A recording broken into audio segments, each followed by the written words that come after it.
Voidwalker, Episode 2.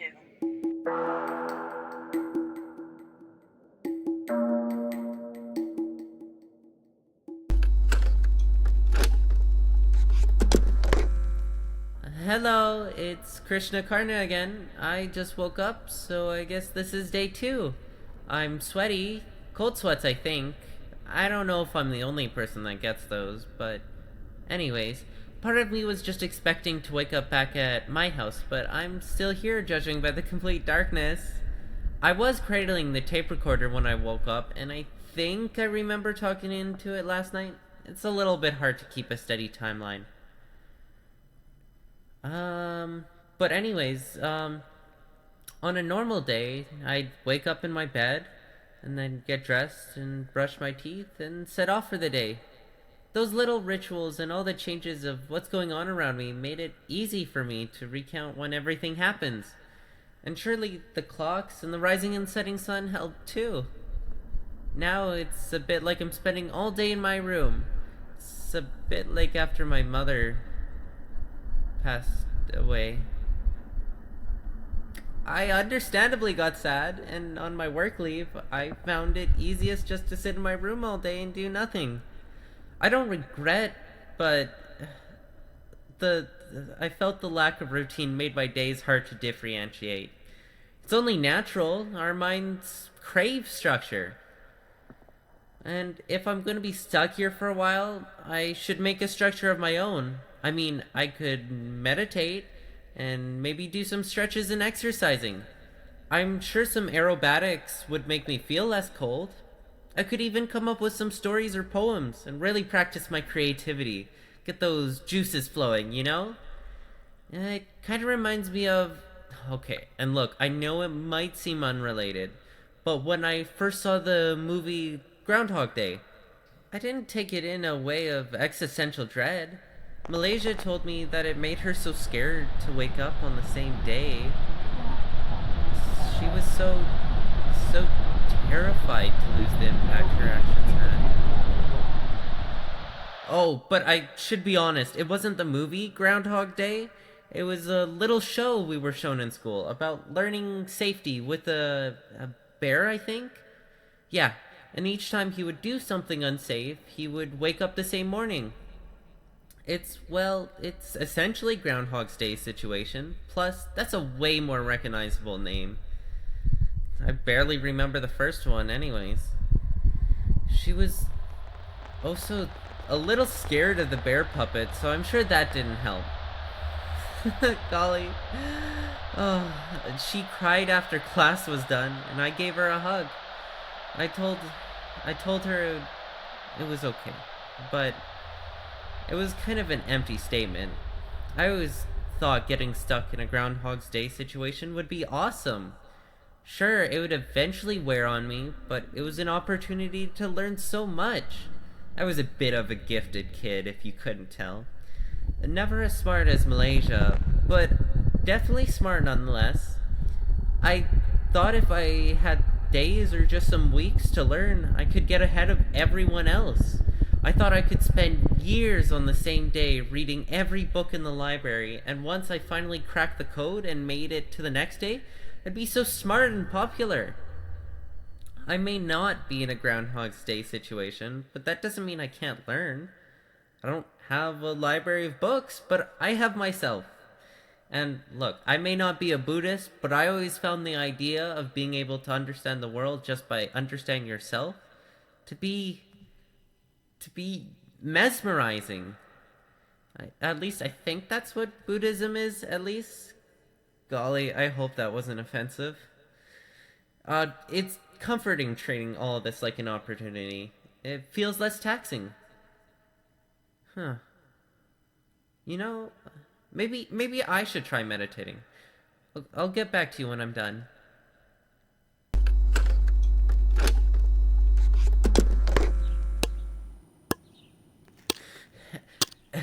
Hey, Krishna back.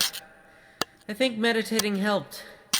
Probably not how I intended it to help, but it definitely helped. I mean, I feel so stupid of not thinking of it before.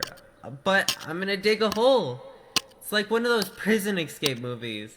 I mean, it probably is. I have a big cement wall and all the time in the world. And I don't even have to worry about any guards finding me because I'm all alone. I don't know if it's going to work, but it's definitely the best shot I have. And it gives me something to do.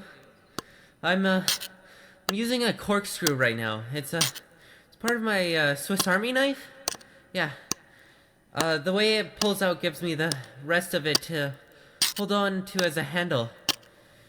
I think it's meant as a bottle opener, but right now, well, it's as a well, I'm not really sure what I'm using it for, other than to break this wall. I think in the movies they used it as a nail file, although I doubt that would do me any good if I don't have anything with leverage. I think it's working. I can feel little stone pebbles, chunks, whatever you call it. It's shooting back at my face. Gosh, I'm so glad that I don't have to worry about it getting in my eyes. I can just close them and just be fine.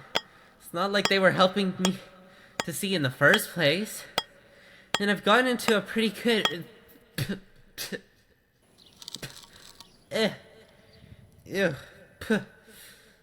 Sorry, I got a little in my mouth.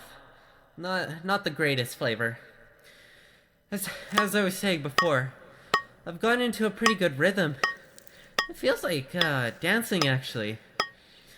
It's hard to say, but it reminds me of a song I know.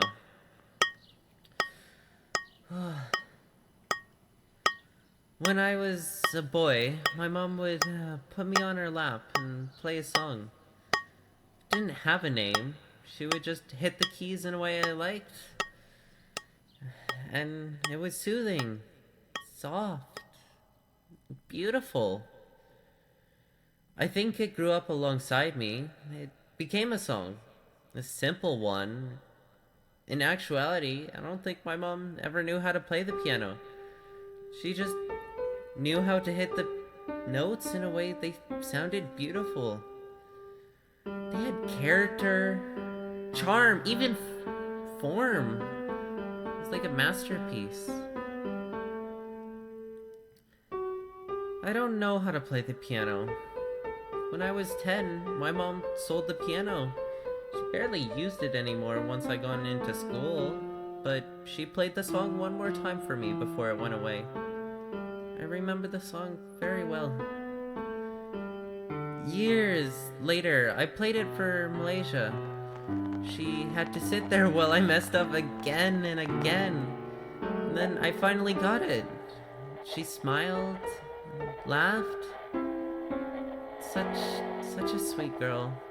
One of my other friends had a piano. I played it for him too.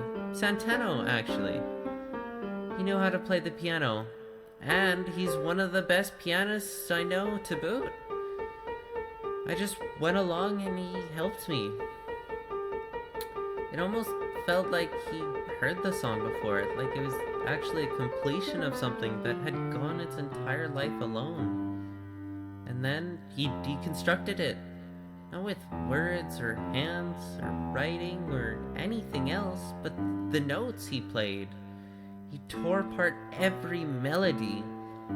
I understood it so much deeper than even nostalgia itself. I knew it as love.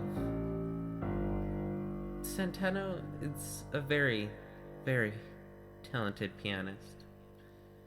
I really want to hear him play it again. But I'm sure he will once I'm out. Once I make it through this stone wall and get back to him. Krishna Karna is voiced by Lucky Feline. Voidwalker is a fiction podcast produced primarily through volunteer efforts. To support our work, visit our Ko-Fi. To hear news and updates, look for our social media in the episode descriptions. To contact us, email us at voidwalkerpodcast@gmail.com or join our Discord. For transcripts and trigger warnings for each episode, check our Tumblr. Thank you for listening.